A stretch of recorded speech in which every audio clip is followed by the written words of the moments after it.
jätkät päätti, että lähdetään käymään jossakin, en tiedä yhtään missä, mutta pitäisi olla kalastukseen liittyvää asiaakin, kun tuosta on veneekin perässä, että en tiedä mihin ollaan menossa, mutta saa nähdä. No sitähän me ei tietenkään tässä kohti vielä paljastaa, mihin me päädytään, mutta sen verran voi antaa vinkkiä, että tämä on jotakin uutta sulle. Et ole ikään ollut tämmöisessä hommassa mukana. Ajellaan tästä tuonne länteenpäin ja katsotaan mihin me päädytään. Siellä on varmasti mielenkiintoinen ilta luvassa.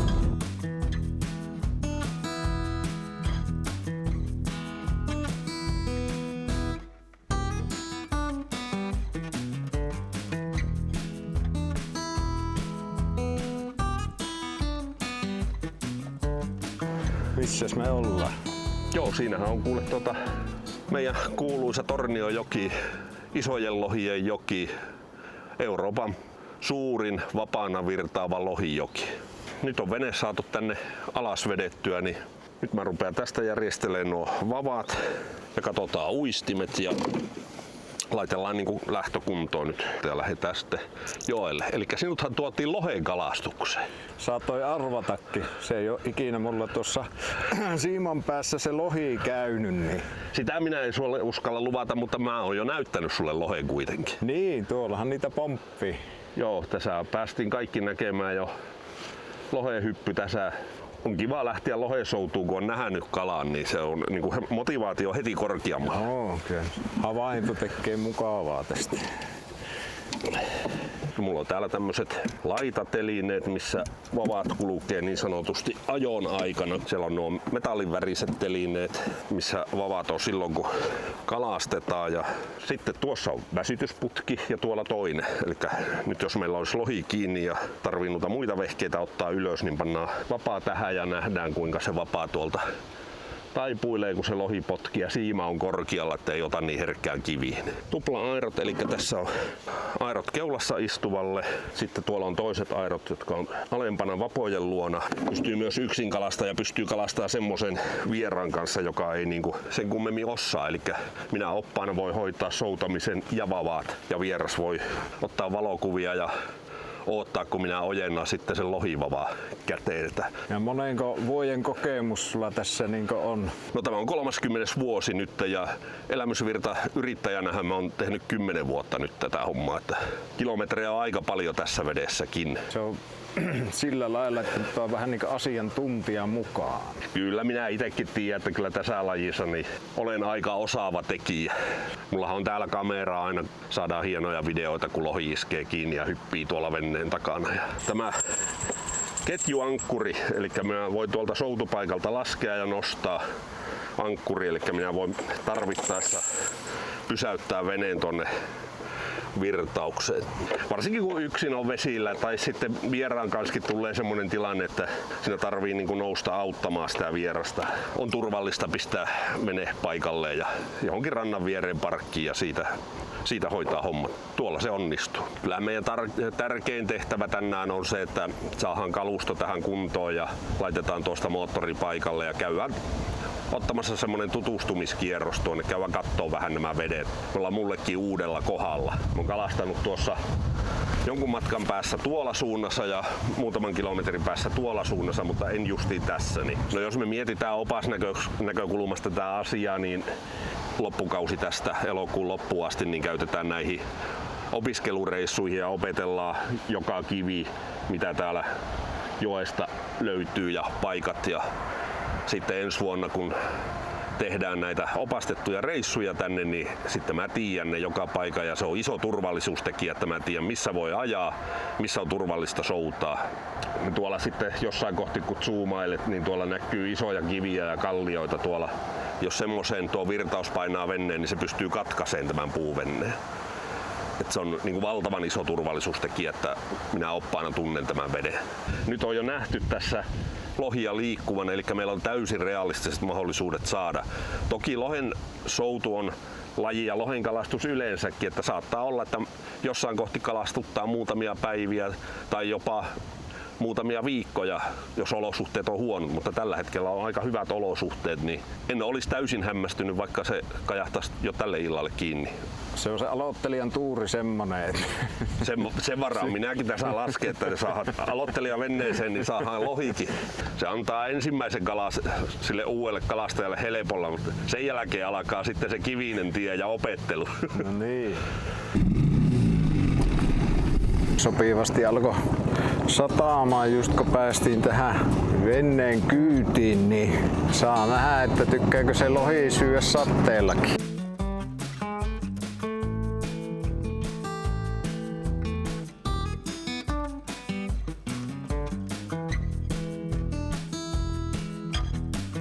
Nyt me ollaan kuule valmiita soutamaan. Eli nyt aletaan soutaa ja toivottaa, että lohi nappaa. Otetaanpa tähän vähän teetä, niin voi seurata, että mitä mestari touhua. No nyt mä tästä virtauksen reunasta haen tämmöstä sopivaa syvyyttä ja vettä on semmonen 1,7 metriä syvästi, se on oikein sopiva ja virtaumaa piisaa, niin se lohi saattaa kulkea tässä keskivirran niin kuin rannan puolella, eli täällä missä vähän miedompi virta on. Lohihan tykkää kyllä virtaavasta vedestä ja se pääsee tuosta keskivirrastakin aivan helposti ylös, että se ei ole mikään ongelma sille. Kun ne vaeltaa pitkää matkaa, tässä saattaa olla lohia, jotka menee tonne aivan Muonionjoen latvavesiin ja kääntyy siellä sitten vielä Könkämään Enoonkin, niin niillä on pitkä matka vielä ja ne on fiksuja eläimiä, niin ne osaa kyllä valita sen, ettei mennä sitä kaikkein kovimmalla työllä sinne, vaan säästellään voimia, että päästään perille asti. Mihin se sitten nousee kutemaan? No meillähän on tässä tutkimusten mukaan niin kuin ihan useampia lohikantoja.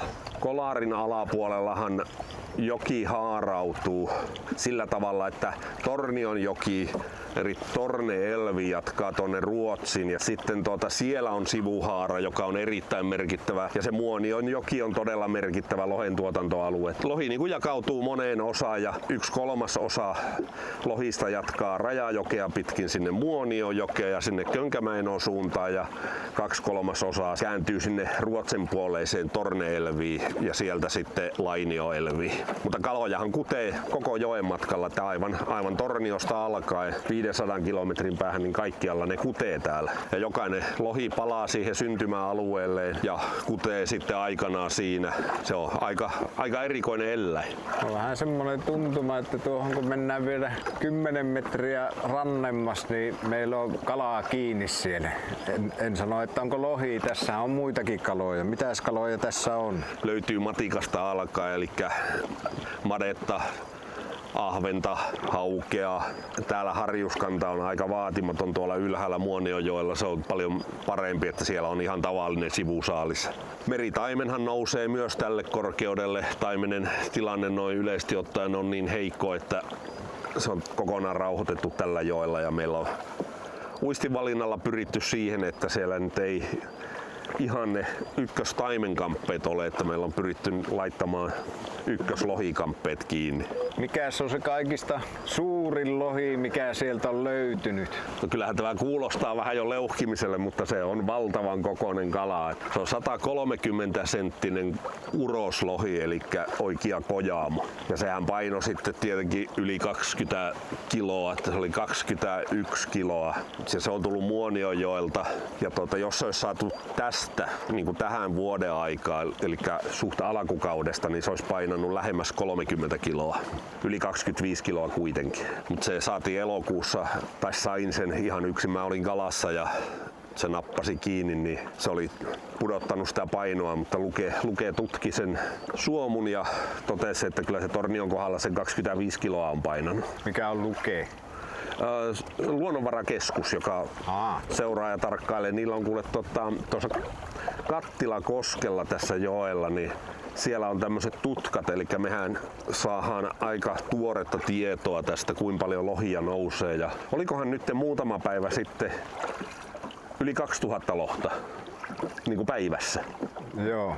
Eli jos tästä 2000 lohta ajaa läpi tästä meidän lähettyviltä, niin kyllä meillä ihan realistiset mahdollisuudet on törmätä yhden kassilla, että se ottaa. Mutta on hieno paikka tämä ja hienot maisemat ja hienot rannat. Ja niin kuin tässäkään ei asutusta näy kuin tuolla monen kilometrin päässä. Hyvin on erämainen paikka, kiva, oikein kiva, tykkään. On mukava, että on tuommoisia rantakallio tuommoisia, mistä olisi niin tosi hyvä käydä virvelöimässä. Tässähän on rantakalastajan ihanne paikkaa, niin kuin tässäkin. Aivan. Tässäkin meillä on 3 metriä vettä, eli tähän heittää tuosta rantakalliolta. Joo. Katoppa, siinä on koskelopoiku, että tuossa nousee kalliolle poikaset justi. No niinpä onkin. Mikä sieltä tulee? Ahven. Ahve se luultavasti on. Aha. Kato. Olipa jännä, aivan syvän päältä. Yli 3 metriä vettä, niin ahven nappasi siitä. Näytän kameralle. Tuommoinen pieni ahven. Hei hei. Sinne se. No niin, mutta kalaa on saatu. Täällä jotakin tapahtua. Vapaa taipuu. On siellä kalaa ja se on jonkun kokoinenkin. No niin, actionia. Ei tuo lohelle vaikuta tuokaan. Te vielä yksi vapaa. Joku meillä on siellä, mutta mikä? Rupeapa Joonas selvittää, mikä sieltä tulee. Ja pidetään räikkä päällä, että mä tiedän paremmin pysyn kartalla. Otetaanpa sieltä. Ja nyt saat kellailla, mä en soua, mä lasken venettä sinne. Mä käännän vähän virrasuuntaisesti, niin se vai vaikka tolle puolelle. Pikkusen meinaan potkia, mutta tämä on kyllä tosi pieni kala. Sitä mä ajattelin, että ei tuo oikein niin kuin nyt Tää on joku meidän tavoitekalalle vaikuta. joku hauen pätyykkä varmaan siinä. No nyt näkyy leikari tuossa. Mikä Mikä sieltä tulee? Se on ahven, mutta se on valitettavasti tarttu katon ulkopuolelta, niin sen takia se vänkäs. Niin... Mutta sehän oli ihan kookas ahve. Kato.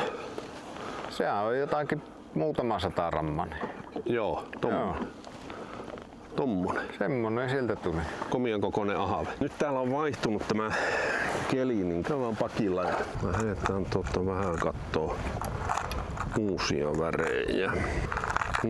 Tuo on mun tiedon mukaan ollut näillä korkeuksilla aika hyvä väri. Vaihdetaan tuo sadekelikampe, täällä on turhan valosaa sille. Joo. Sitten mennään takaisin virtaukseen. Sieltä se 30 kiloinen. Sieltä se tulla tupsahtaa. Voi jestas, mikä operaatio se olisi. Ensimmäisellä reissulla hirveän kokoinen mörssäri. Ja tää aikaa vuodesta jumalauta se menee tuon kosken läpi. Pellokämpingissä päästään rantaan. Ois se sekin show. Siinä kelaattiin värkkejä ylös, niin nyt on hiassa kiinni ikävästi. Ei mees lohta ei tuukko, toisella on harjus ja toisella on ahven kiinni siellä.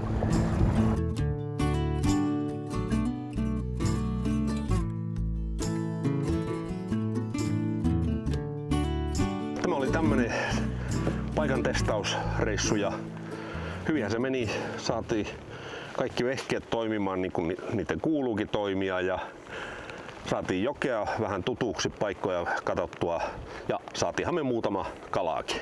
Semmonen ykköspäivä. Varsinainen kunnon kalastuspäivä on sitten tuossa tulossa vasta, että ei tyhjin käsiin jäänyt ensimmäisellä kerralla, että aloittelijan tuuria oli muutama ahven ja harjus kävi kyyvissä, mutta sitä itse kohdekalaahan ei saatu aloittelijan tuurillakaan. Parikin nähtiin, mutta sehän ei kalamiehille piisaa. Kyllä me jos tässä suunnitelmien mukaan päästään kalalle, niin kyllä me tälle kauelle sulle lohi kaivetaan. Hieman huono sää tällä hetkellä. Muuttuu vielä. Se oli aika kiva silloin kun lähettiin. No, eipä siinä. Palataanpa asiaan kakkospäivänä. Moro!